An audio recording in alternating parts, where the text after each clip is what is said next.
cómo se generaba la fructosa 2,6 bifosfato, nosotros también tenemos el 2,3 bifosfoglicerato. No sé si ustedes recuerdan que el 2,3 bifosfoglicerato era importantísimo a nivel eritrocitario, ¿sí? Debido a que él se encargaba de disminuir la afinidad de la hemoglobina por el oxígeno. Entonces, que era una forma de adaptación también a las alturas. Y este se produce aquí en la mitad de la glicólisis. Entonces, solamente como por mencionarlo, que es una de las moléculas que está allí. Como les decía, esta parte de regulación la van a ver un poco más a fondo con José.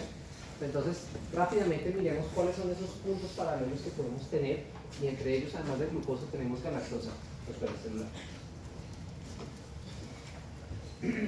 Entonces, además de glucosa, nosotros podemos estar consumiendo galactosa, ¿no? ¿Dónde podemos encontrar galactosa?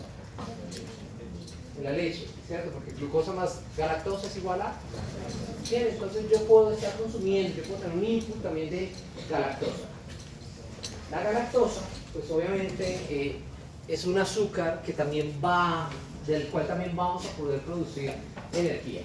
Su metabolismo inicialmente es a nivel intestinal, seguidamente es hepático, donde se da y lo que vamos a hacer con esta galactosa es convertirla en glucosa. ¿Listo? Eso es todo lo que vamos a hacer.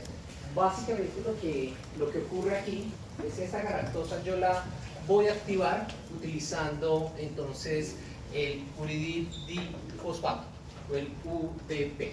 ¿Listo? Entonces yo voy a permitir esa activación de la galactosa para poderla convertir en glucosa. Eso es lo que yo voy a hacer, pero digamos que para que esto ocurra, lo primero que hago es fosforilar a mi galactosa. Entonces mi galactosa se fosforila y una vez fosforilada, ella se convierte en UDP galactosa, y la UDP galactosa puede isomerizarse en UDP glucosa. La UDP glucosa pierde ese UDP si es necesario y puede entrar en la ruta de glicólisis sin ningún problema, o entrar en cualquiera de las rutas de la glicólisis, que ya estaremos hablando un poco de ellos. Entonces realmente es un proceso muy simple que ocurre con la galactosa. De forma similar ocurre con la fructosa. ¿Sí? Entonces la fructosa también, pero está claro es que no me esté generando. Bueno. De forma similar va a ocurrir con la fructosa. La fructosa tiene transportadores exclusivos, ¿sí? A nivel de enterocito, como es el caso del GLUT5, para poder ser absorbida de la luz intestinal. Igual, la fructosa también llega directamente a hígado y empieza a ser metabolizada. Ya les voy a mostrar un poco más acerca de la fructosa. ¿Por qué les traigo esta imagen acá?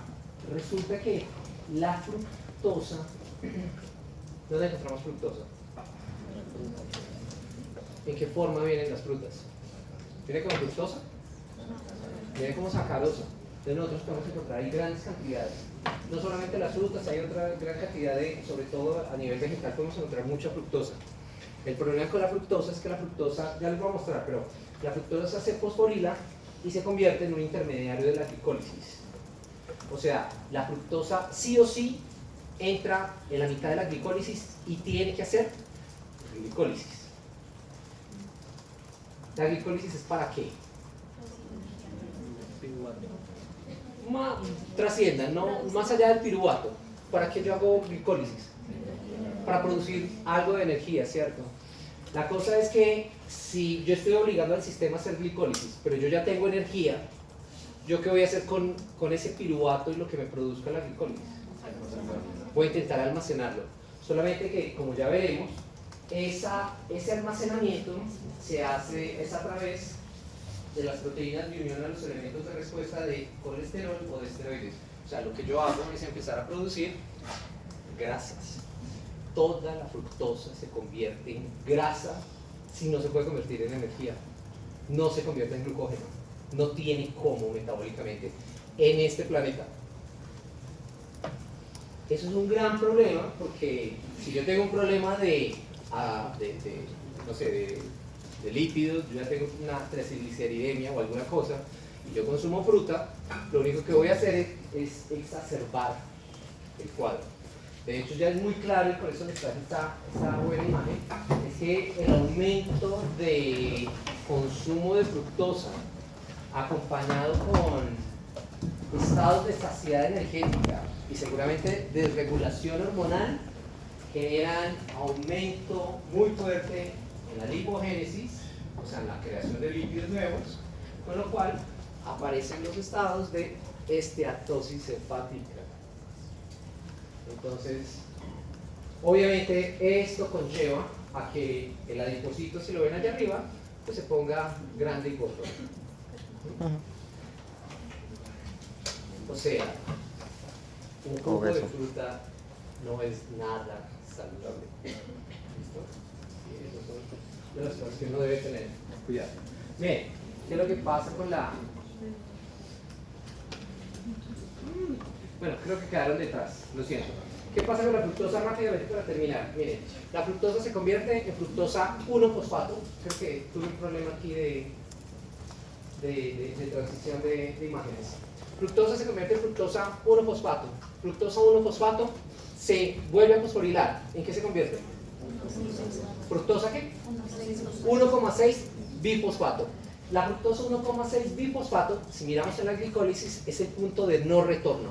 Una vez que yo tengo fructosa 1,6 bifosfato, hace la glicólisis esa molécula. Entonces yo ya llego al punto de no retorno. El problema es que si la fructosa se convirtiese en fructosa 6-fosfato, yo podría convertirla en glucosa 6-fosfato y hacer algo con ella a nivel hepático. El problema es que no hay una hexoquinasa una 6-hexoquinasa para la fructosa. La fructoquinasa se encarga de quinar la fructosa solo en la posición 1. Entonces fructosa se convierte en fructosa 1-fosfato y ya entra a la glicólisis en forma de 1,6 bifosfato. ¿Listo? Es una ruta muy sencilla, ¿listo? Así es. La manosa es análogo de la fructosa. Entonces la manosa, cuando yo consumo manosa, realmente es muy poca la manosa que hay. La manosa se isomeriza en fructosa. Y fructosa 1-fosfato, fructosa 1,6 bifosfato y todo lo demás como ya les comenté en el día anterior.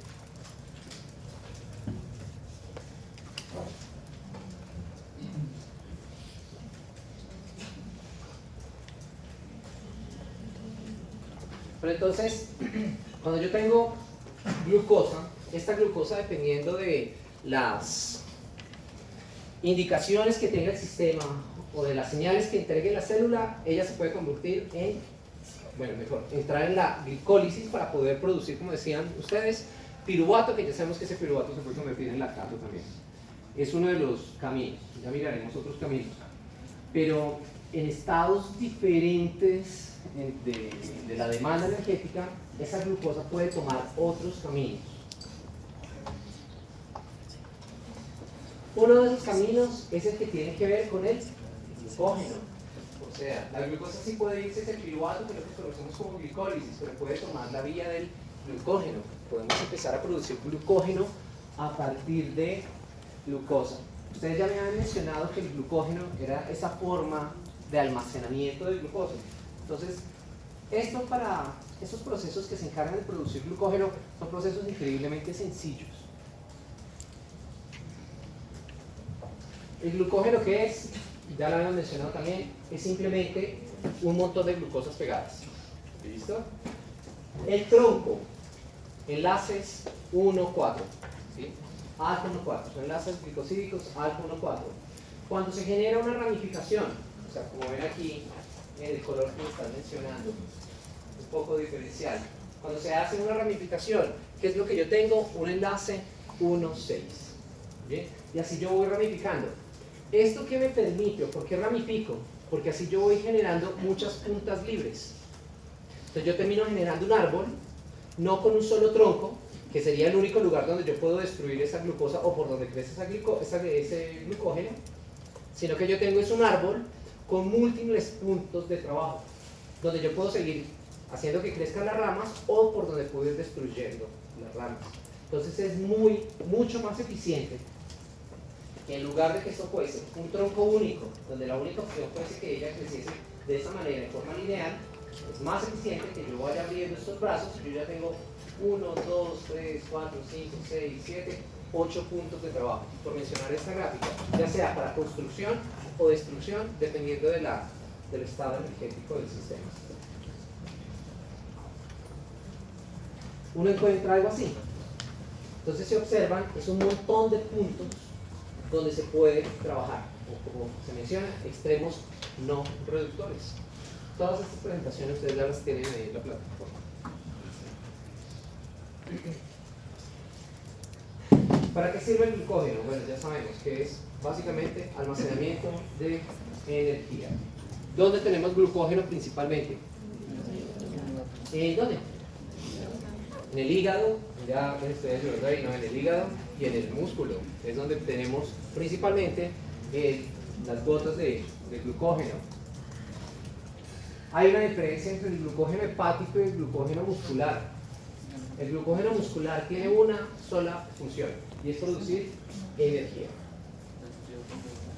El glucógeno hepático no es para producir energía, es para producir glucosa que vaya a la sangre.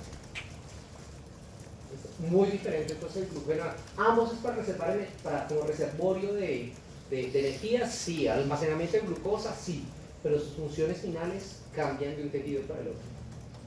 El hepático es el que se encarga de producir glucosa que va a la sangre. Es el único. Bueno, va a haber alguna que otra excepción, pero digamos que es como el órgano clave. El muscular no genera glucosa para que vaya a la sangre y los demás órganos coman. No. El músculo almacena su glucosa y él mismo se la come. Produce energía. Entonces es diferente. Glucógeno hay, bueno, en todos, por eso les decía, no podemos decir que es exclusivo de estos dos, pero estos dos son los más referentes. Entonces digamos que del 100% de glucógeno que tenemos, entre ellos dos están almacenando alrededor del 90% o arriba del glucógeno.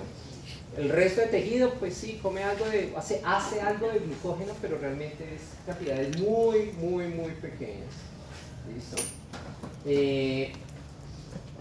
Como para tener como una idea más o menos, en el hígado yo puedo tener de la dieta almacenando más o menos hasta unos 100 gramos de glucógeno que me van a servir para los estados de ayuno. Entonces yo puedo tener una gran cantidad de azúcar, o sea, 100 gramos de azúcar. Si ustedes miran esto, no sé, piensen allá en la bolsita de azúcar, o sea, eso es mucha azúcar que yo puedo tener listo para empezar a producir energía. Es una muy buena cantidad. Esto para un individuo de 70 kilogramos más o menos. Como les decía, en el músculo hay mucho más glucógeno, pero ¿por qué hay mucho más glucógeno en el músculo? En el músculo eso es solamente porque el tejido muscular es mucho mayor que el tejido hepático. ¿Listo? Es solamente por eso. Entonces, de los dos, si yo hiciese una relación por gramo de tejido, el hígado sería excelente, o sea, sería el mejor almacenador puede ser el mejor almacenador el mejor productor de glucógeno, mucho más que el músculo. El músculo en total más o menos tiene como unos 390 gramos de glucógeno. Si pensamos en que alrededor hay como una libra de glucógeno, unos 500 gramos de glucógeno, medio kilo en el sistema, los 10 gramos restantes están distribuidos en todos los otros órganos, todos los demás tejidos. Entonces realmente es muy poco lo que se hace de glucógeno. Fuera de hígado y músculo se hace, pero muy poco. ¿Listo? Para que nunca quede como es exclusivo y nunca nadie más tiene. No. Hay, sí, hay, pero digamos cantidades muy pequeñas. Ahí se ven algunos gránulos de glucógeno a nivel citoplasmático. Entonces, obviamente, esto puede ser, por la arquitectura, muy posible un hepatocito lleno de gránulos de glucógeno en grandes cantidades.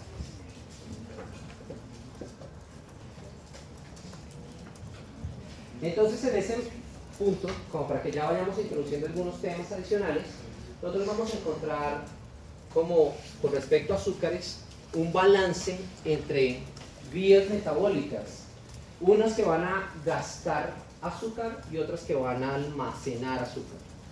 De las que van a almacenar azúcar tenemos la glicogénesis, también usted la puede encontrar como glucogenogénesis, no pasa, es el mismo nombre, listo.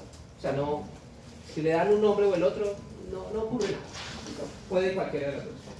Proceso para almacenamiento de azúcares, mientras que el gasto está asociado a la gluconeo y a la glucogenólisis.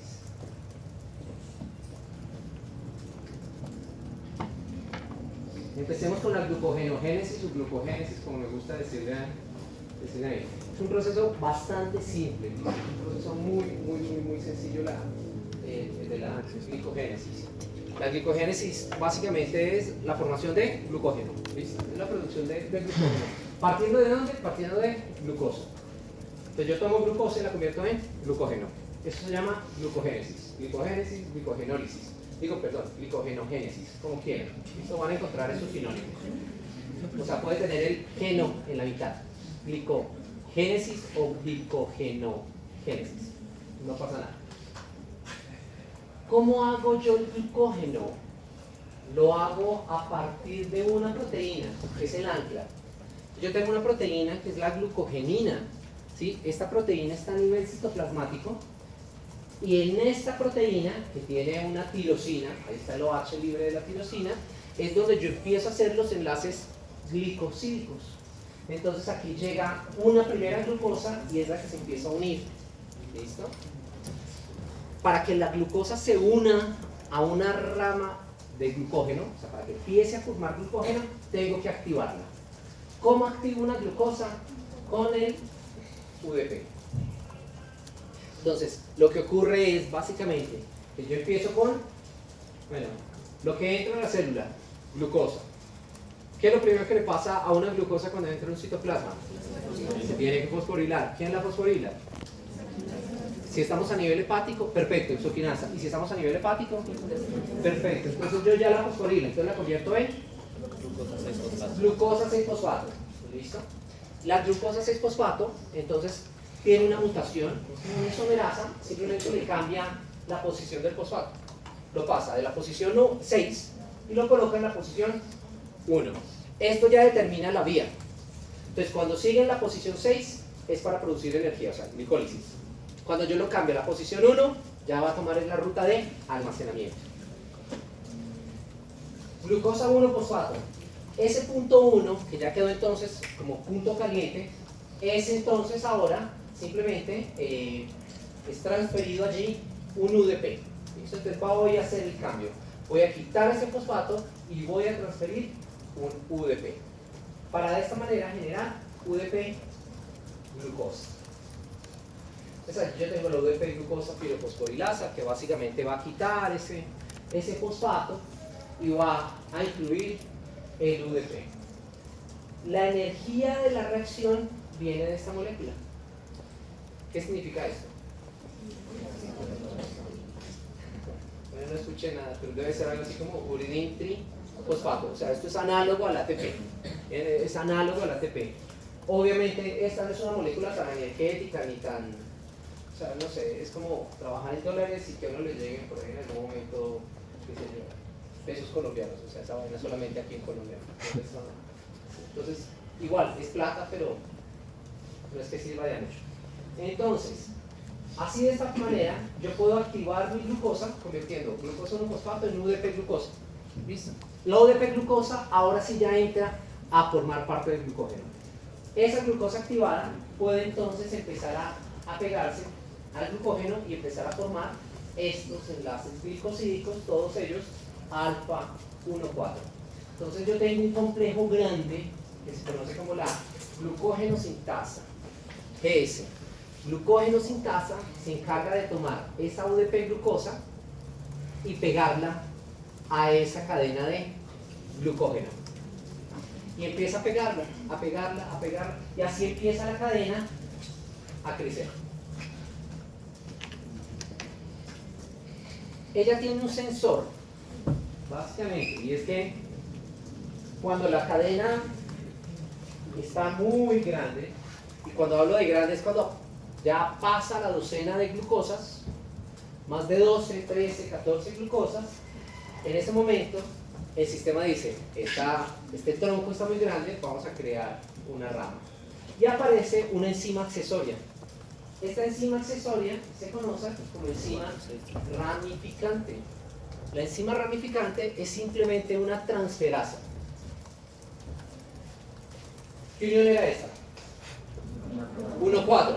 Esta transferasa lo que hace es cambiar esa unión 1,4 e irla a ponerla allá para hacer una 1,6. Y esta ramificante entonces me genera una ramificación. Ahora miren que la glucógeno sintasa ya va a tener 2 puntos de trabajo. Va a poder empezar a seguir creciendo esta rama por aquí y esta rama por acá. Y así sucesivamente. Y así yo voy armando el árbol de glucógeno. Todo este complejo de enzimas y glucogenina es lo que conocemos como el glucogenosoma, ¿sí? Que es como, en pocas palabras, el aparato productor de glucógeno en el citoplasma. O glucosoma. Lo mismo, ¿no? Lo que les mencionaba. Glucosa, glucosa 6-fosfato, glucosa 1-fosfato, UDP-glucosa, y la UDP-glucosa ya ingresa en el sistema, ingresa en el glucógeno. ¿Listo? Por acción de la glucógeno sintasa. Entonces, en último, miren, yo tengo una glucogenina en el centro y de esa glucogenina se va armando todo un árbol alrededor de esto. Esto no pasa una sola vez, esto pasa muchas veces. Esto está distribuido por gran parte del citoplasma. Así entonces, cada vez que yo tengo exceso de azúcar, yo empiezo a almacenarla en forma de glucógeno. Pero yo puedo hacer lo opuesto. Entonces, si hacia un lado es la glucogénesis, hacia el otro es la glucogenólisis. Son procesos inversos y cuando se hace uno, no se hace el otro. O sea, yo puedo tener estados de glucogénesis o puedo tener estados donde no hay glucogénesis, donde bloqueo la glucogénesis. Igual pasa con la glucogenólisis. Entonces yo estoy aquí en un estado inverso. O estoy haciendo glucogénesis o estoy haciendo glucogenólisis. No hago los dos al mismo tiempo, sino empiezo a hacer ciclos futiles, que no tendrían mucho sentido. La glucogenólisis ya queda muy sencillo de identificar, ¿no? O sea, ya poniéndole lógica, es la destrucción del glucógeno. ¿Listo? Entonces, ¿qué voy a hacer con esas cadenas? Pues voy a empezar a cortarlas. O sea, ¿qué voy a empezar a romper aquí? Los enlaces. ¿Cuáles enlaces? Perfecto. Esos enlaces glicosídicos alfa 1,4, 1,6, todos ellos los empiezo a cortar. ¿Quién cortaba? ¿Qué enzima corta enlaces glicosídicos? ¿Las qué? Bueno, mejor, ¿cuál es el nombre y cuál es la clasificación de esas enzimas? Hidrolasas, ¿cierto? Entonces son hidrolasas las que llegan y empiezan a comerse ese glucógeno. Entonces, viene exactamente lo mismo. Yo tengo una enzima que empieza a cortar las cadenas, ¿sí? Y luego entonces tengo que remover esa ramificación, porque recuerden que la ramificación es 1,6. Pero para poder seguir rompiendo la cadena, tengo que convertirla 1,4. Entonces, en el anterior, ¿quién era la que me generaba las ramificaciones? ¿Quién me generaba las ramificaciones? Sí, era un enzima, pero ¿cómo me llamaba? La ramificante. La enzima ramificante. Aquí yo tengo una enzima que es la desramificante. Entonces la desramificante me quita esa unión 1,6 y me la pone 1,4 para seguir destruyendo las cadenas. Entonces por eso es que esa desramificante es una transglucosilasa que se encarga de quitar esa ramificación para poder seguir rompiendo las cadenas. ¿Cuál es el producto de esto? Yo genero glucosa 1-fosfato, pero ya sabemos que la glucosa 1-fosfato no me sirve mucho. Entonces lo que hago inmediatamente es isomerizarla en glucosa 6-fosfato. ¿Listo? Porque ya sabemos, glucosa 1-fosfato es para almacenar, pero ya no quiero almacenar, estoy sacando el almacén, entonces por eso genero glucosa 6-fosfato.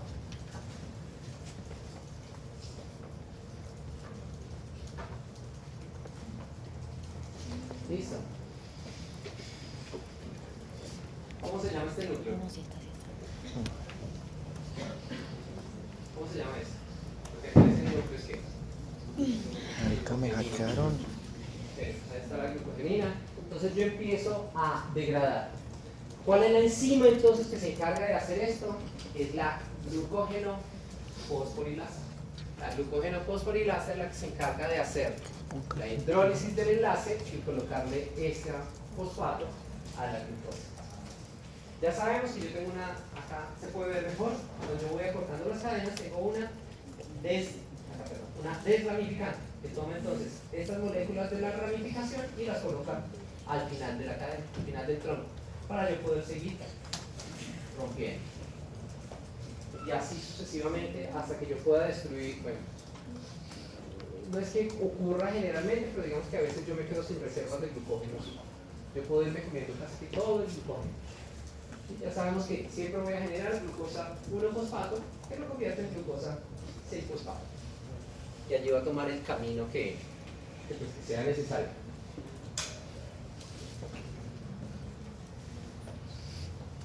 A nivel hepático ocurre algo muy interesante, y es que yo tengo glucosa 6-fosfato. ¿Sí? La glucosa 6-fosfato en todos los tejidos se queda en forma de glucosa 6-fosfato. Ya lo explicaba y ese es el porqué de los síntomas en la diabetes. Pero a nivel hepático, el retículo endoplasmático, principalmente el liso, cuenta con una enzima que es la glucosa 6-fosfatasa. Y entonces, con lógica, ¿qué hará la glucosa 6-fosfatasa? ¿Qué hace? Quitar un fosfato en la posición 6. Pero esto ocurre dentro del retículo endoplasmático. Entonces, básicamente hay un transportador que toma la glucosa 6-fosfato, lo lleva al interior del retículo endoplasmático, allí a ese lumen, y dentro del retículo endoplasmático, una de sus enzimas, la glucosa 6-fosfatasa, se encarga de quitarle, remover ese fosfato, y seguidamente es extruido del retículo endoplasmático. ¿Qué pasa con esa glucosa ahora? Puede salir de la célula e ir a nivel plasmático a la sangre, sin ningún inconveniente. Recuerden que yo solamente puedo mover glucosa, yo no puedo mover glucosas fosforiladas. Entonces, esta enzima es una excelente sacada que tuvo el hígado para mantener los niveles de glucosa a nivel plasmático y en el sistema. Esta enzima no está a nivel muscular. Por eso es que todo el glucógeno que hay en el músculo se convierte en glucosa 6-fosfato. ¿Y qué hace el músculo con esa glucosa 6-fosfato? La usa, ¿cierto? La mete en glicólisis, la usa, no tiene otra opción. No tiene cómo convertirla en glucosa para poderla sacar. Y la célula no tiene un mecanismo para mover glucosa 6-fosfato. Es imposible. ¿Listo? Esto sí pasa a nivel hepático.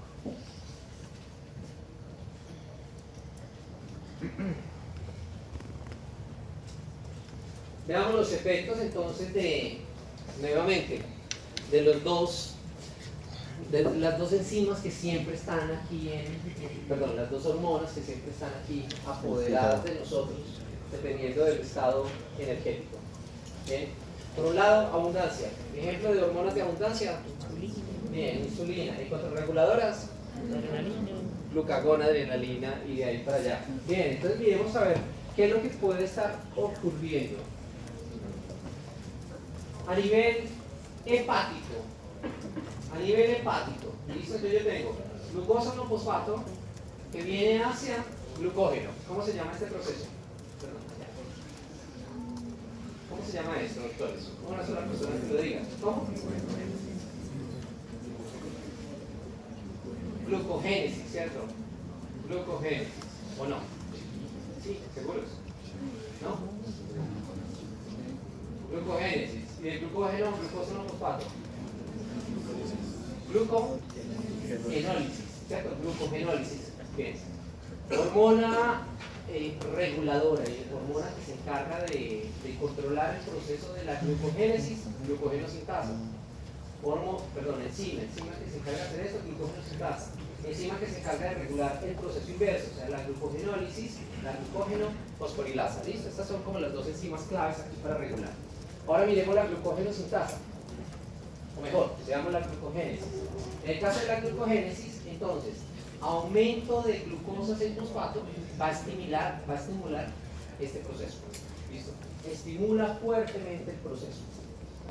Ahora, si yo tengo glucosa 6-fosfato en el medio, me bloquea como tal la glucogenólisis. Ya empieza a tener sentido, ¿no?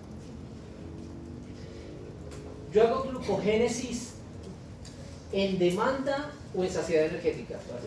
En saciedad energética. O sea que yo tengo altos los niveles de AMP o de ATP. AMP o ATP. Saciedad energética quedamos, ¿cierto? Entonces yo estoy en saciedad energética, los niveles altos son los de ATP, ¿cierto? Entonces yo tengo altos niveles de ATP. Es por eso que el ATP es un bloqueador de este proceso que es ¿cuál? La glucogenólisis, ¿cierto? Entonces por eso es que el ATP me bloquea la glucogenólisis. Porque si yo tengo mucho ATP, no voy a empezar a destruir el glucógeno. Antes de hecho tengo que seguir haciendo glucógeno. Bueno, igual que la glucosa 6-fosfato, obviamente la glucosa libre también puede bloquear ese proceso de glucogenólisis. ¿Listo? No sirve de nada yo empezar a producir, y valga la redundancia, producir un producto que ya tengo. O sea, ¿para qué lo voy a hacer? Si yo ya tengo mucho de ese producto, ¿para qué voy a empezar un proceso que va a producir eso mismo? Empiezo a hacer lo opuesto. A nivel hepático, como pueden ver, el sistema es muy similar. ¿Cuál es la gran diferencia? Es que entra, acá sí es muy claro, el efecto fuerte que tiene el AMP. Entonces miren que el AMP, ¿qué vía me está estimulando? La glucogenólisis. Y es que el AMP elevado es sinónimo ¿de qué? De demanda energética, ¿cierto? En caso de demanda energética, ¿yo hago glucogenólisis o glucogénesis? Glucogenólisis, ¿cierto? Yo hago glucogenólisis en caso de demanda energética. Y en caso de saciedad, glucogénesis. Entonces, miren, ya vamos a ver, pues creo que lo había traído aquí, los dos estados de ambas enzimas. No las traje. Yo tengo la glucogenosintasa, tiene dos estados. Tiene un estado activo y un estado inactivo. Ustedes ya saben cómo trabajan los RPTKs y los 7-TMs. Para la glucogenosintasa, ¿cuál de los dos estados, activo o inactivo, está fosforilado? Activo. Mentira, inactivo.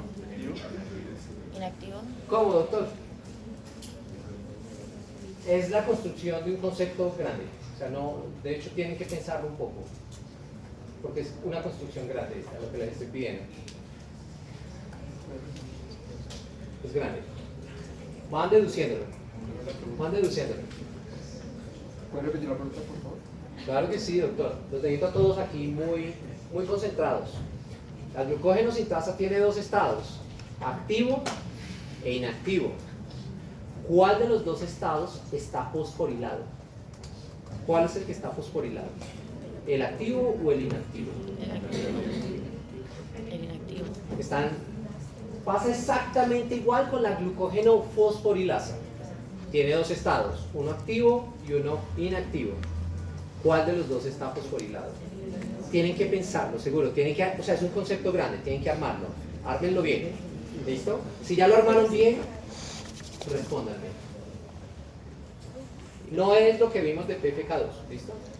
Cuidado, o sea, cuidado. No van a mirar PFK2 y van a decir ya cuál es cuál, no. Piénsenlo por un momento más.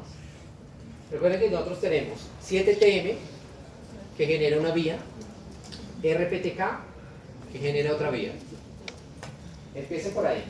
La abundancia, ¿a quién se la asocio? ¿A cuál de los dos receptores? Perfecto, ¿cierto? Porque la abundancia, el ejemplo de hormona de abundancia es ¿cuál? La insulina. Entonces a insulina yo ya le asocio un receptor que es un RPTK. Este RPTK va a tener un efector. ¿Cuál es el efector de ese RPTK al final de esa señalización? Una PPP, ¿cierto? Fosfoproteína fosfatasa. La hormona de abundancia, ojo, de abundancia, me estimulará la glicogénesis o la glicogenólisis. Perfecto, si estamos hablando en abundancia, me tiene que activar la glicogénesis, ¿cierto? Porque estamos hablando de abundancia, o sea, si yo tengo abundancia, ¿hago o no hago glucógeno? Hago. Sí, es lógico para todos, ¿cierto? Si yo tengo abundancia, yo hago glucógeno. Entonces voy a hacer glucógeno. Entonces, desde allí, insulina, abundancia, RPTK, PPP, va a estimular glicogénesis. Si yo estimulo la glicogénesis, ¿cómo tiene que estar la glucogenosintasa? ¿Activada o inhibida? Tiene que estar activada.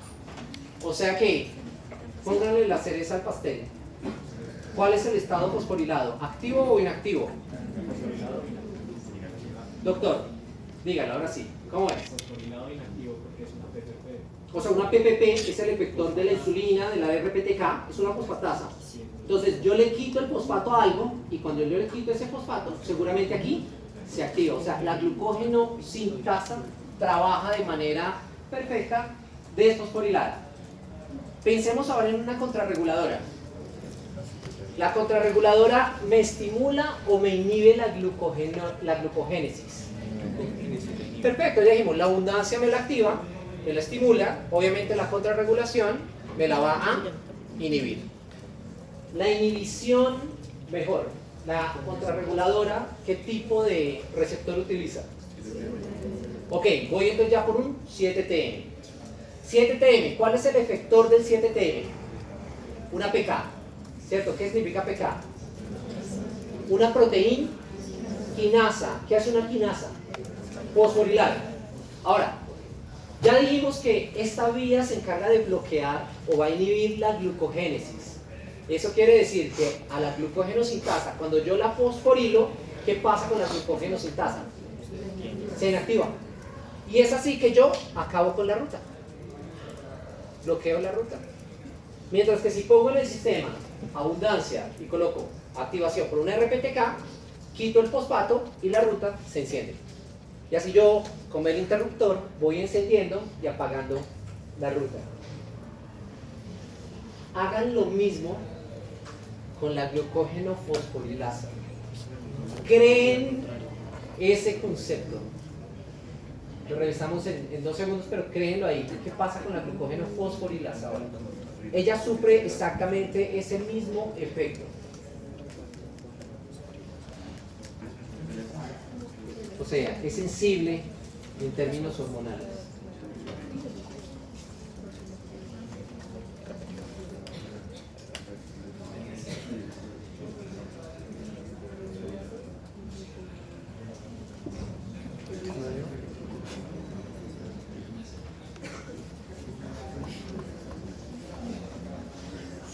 Quedo pensando, se le apagó el Windows.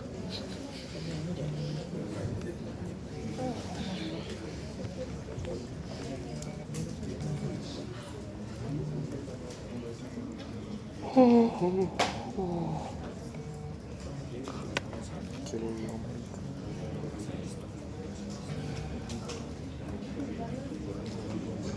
El mar está exponiendo la de olla. Estoy pensando. Ah. Bueno, igual.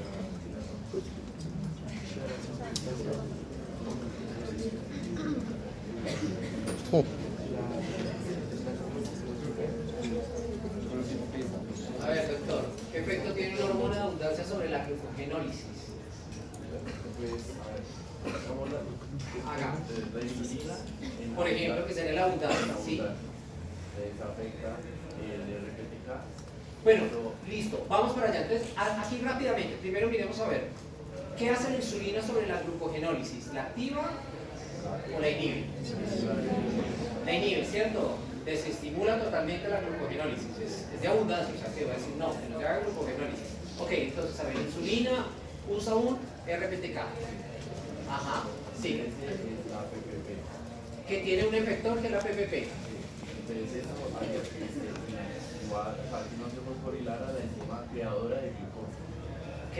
Bueno, no, pero no estamos en la creadora de glucógeno. ¿Cuál es la enzima que nos interesa ahora? ¿Cuál es la enzima que nos interesa ahora? La glucógeno fosforilasa. Listo. Entonces, ¿qué efecto va a tener la PPP sobre la glucógeno fosforilasa? ¿Qué le va a hacer? Le va a quitar el fosfato. Y cuando le quita el fosfato, ¿cómo queda esa glucógeno fosforilasa? ¿Activa o inactiva? Tiene que quedar en este caso inactiva, ¿cierto? Para que yo pueda inactivar la vía. Entonces yo ya sé que la glucógeno fosforilasa, cuando yo la desfosforilo, se inactiva. ¿Y qué pasa si yo la fosforilo? Entonces miren cómo es el perfil de fosforilaciones aquí. Si yo tengo contrarreguladoras y RPTKs, perdón, y 7TMs, doctor, los 7TMs, ¿a quién activan? ¿Cuáles son los efectores de los 7TMs? Las proteinquinasas, perfecto. Entonces las proteinquinasas van a ir fosforilando. Fosforilen a la glucógeno sintasa y a la glucógeno fosforilasa. ¿Qué pasa cuando yo fosforilo la glucógeno sintasa? Se inactiva. ¿Y qué pasa cuando yo activo la glucógeno, cuando yo fosforilo, la glucógeno fosforilasa? Se activa. Miren que el perfil de fosforilación juega papeles opuestos. ¿Listo? Es la misma fosforilación, pero hace que una molécula se active y otra se inactive. Así es como los perfiles hormonales estimulan unas vías e inhiben otras. ¿Bien? Para que no olvidemos. ¿Se acuerdan la PFK2? ¿La PFK2 funcionaba fosforilada o desfosforilada? Desfosforilada, la PFK2. ¿Cierto? Entonces miren que así, yo tenía glucosa y la glucosa se iba tomando caminos. Ya sea para el glucógeno, para la glicol, algo hace. ¿Qué es lo que hace entonces la insulina? Bien, aquí como para terminar esta primera parte de la sesión, ¿qué es rojo, verde y azul? Azul es desayuno. Las comidas. Azul es las comidas. Y lo otro debe ser la fuente de glucosa. Denle ahí un minutico, discútanlo ahí. ¿Qué es rojo, verde, azul? Discútanlo ahí. Bueno, yo creo que esa es la droga que me mete todas las mañanas. Hostia. Desayuno, almuerzo. Sí, el azul son las comidas. Falta de naranja, que es la merienda. ¿Y rojo? No, weón, ¿sabe por qué? Vea, presta atención que desayuno, comida y cena arrancan justo donde están esas líneas. Pero no escribimos los mismos tres. Yo estoy hablando en serio, gran weón. ¿Estás hablando en serio? Sí. O sea, date cuenta que los azules empiezan justo en las líneas. Pero los otros no sé qué serán. Es pregunta de examen. ¿Cuál es la comida? Ay, No, ¿cuál es la comida? ¿Cuál es La comida. ahí está. Pero pregúntele de chequeo o examen. ¿La que creo la parcial? Acá hay desayuno. Ay, ¿sí ve que sí? Y acá están las cenas. Sí, yo, pero digo, puta. Allá le estoy diciendo cada momento. Bueno, Malpario, ¿cuál es el bollo, hijo de puta? ¿Cuál es el bollo, Yo no Malpario? le estoy diciendo, dibújeme el desayuno ahí, ¿no? ¿Cierto? No, yo no estoy diciendo que le desayuno. Baja el kilogramo. ¿Tienes refieres a que por ahí ayuno superar la comida? Es el azul.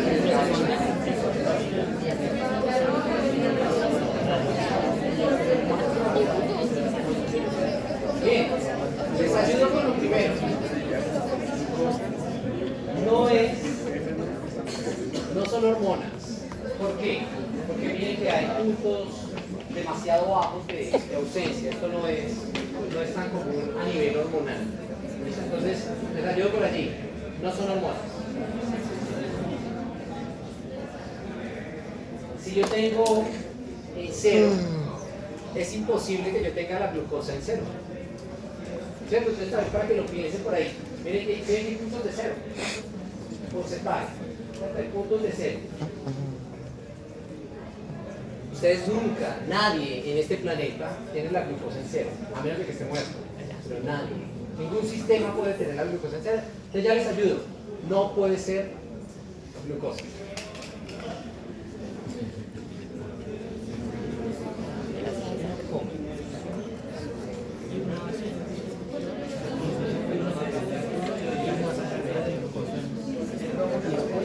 No, pero no puede ser otra cosa. Porque miren que cero.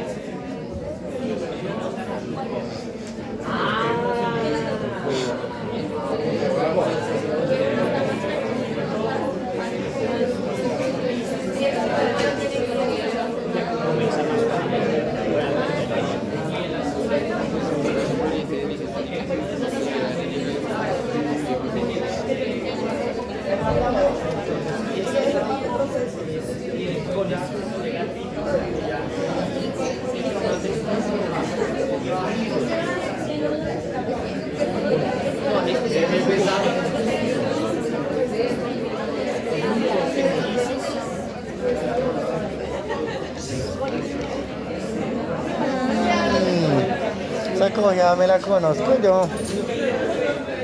A alguien le regalaron. Break. No creo que.